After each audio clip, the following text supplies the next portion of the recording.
Glad you're back with us. We want to start and get your reaction to the Orlando shooting that happened last week. What has happened in the House of Representatives since that massacre? Well, first of all, obviously it was an absolute tragedy. My thoughts and prayers go out to the victims and their families. It's like a punch in the gut to all of us to wake up on Sunday morning and see what happened in Orlando. And now the U.S. Senate this week has been debating a number of different bills that, depending on what happens with them in the Senate, could come over to the House side. So we're waiting to see what happens with those bills right now. And on your opinion, should that measure that was introduced by Senator Susan Collins, that plan, should that go through the Senate and pass, what do you think would happen in the House? Well, first of all, I think we need to call this what this is. This was a radicalization of a person, of a terrorist that caused the mayhem in Orlando. I do not think gun control is an answer to ISIS.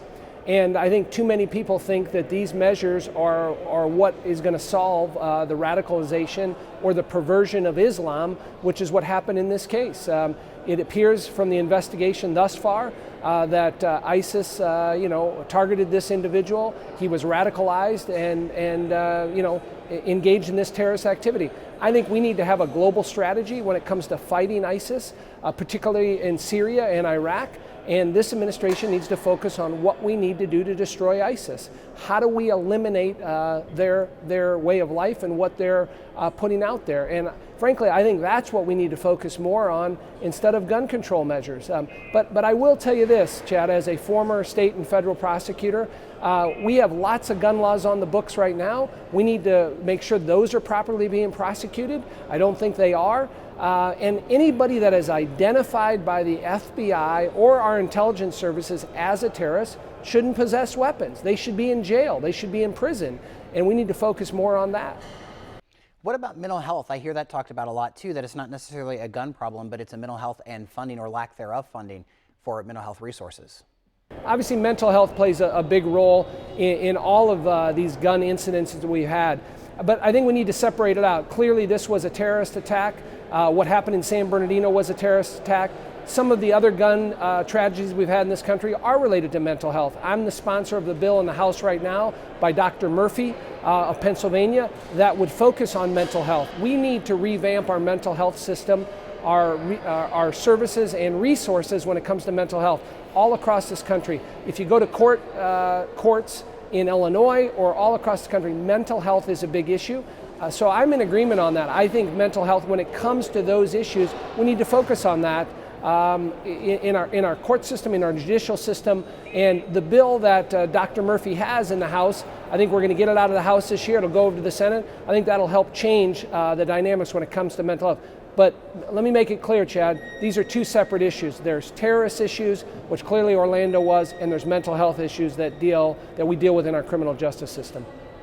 All right, let's talk a little bit about the Affordable Care Act now. House Republicans are unveiling a plan to replace Obamacare this week. Now, the Affordable Care Act has been on the books for about 6 years now. Is it too little too late? And do you really think the new approach will get the required support in Congress as well as from the voters, the American people? Well, listen, when I travel around my district in central and west central Illinois, people continue to be frustrated by Obamacare. The promises that were made when Obamacare was put in place, your premiums are going to go down, costs are going to go down, you're going to have more options when it comes to your doctors and your health care. That has not come to fruition. That has not played out. And so people are frustrated when they're promised something or told something was going to happen and it didn't. You're going to be able to keep your doctor. You can go through the list. And so that's a real frustration.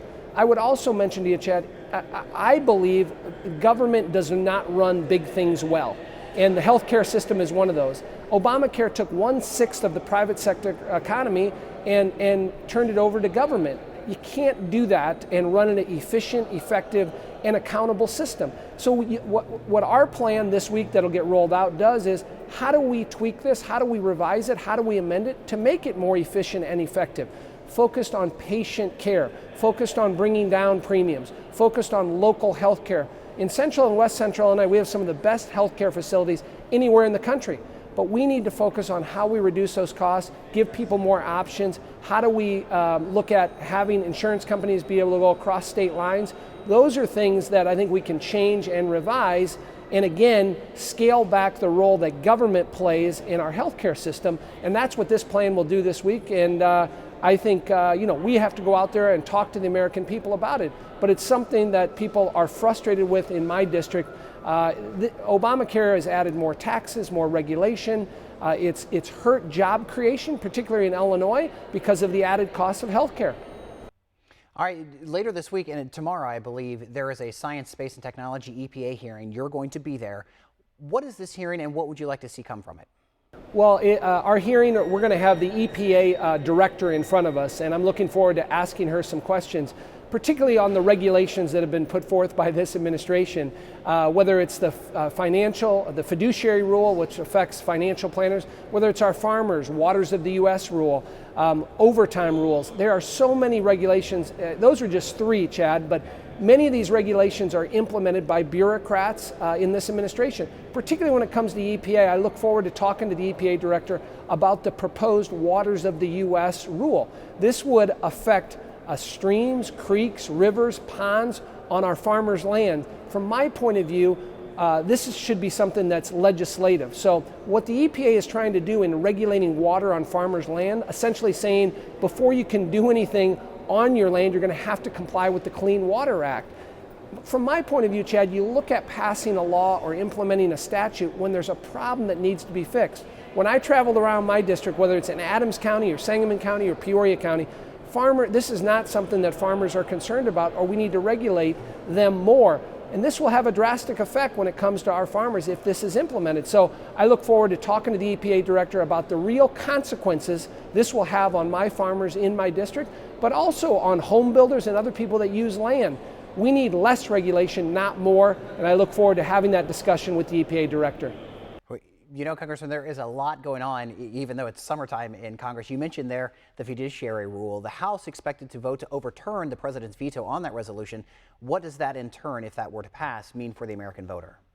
Well, listen, again, if you look at how the Fiduciary Rule was implemented unilaterally by the Department of Labor, it wasn't legislation that was passed through the Congress. So really what the president did is circumvent the Congress. He circumvented the Constitution. It's a separation of powers violation, I believe. And so the Congress has clearly said this is the wrong way to go about doing it. So we passed the bill. The Senate passed it, sent it to the president. He vetoed it. So we're going to have an opportunity to override that. But what the rule purports, the people it purports to help, it actually hurts.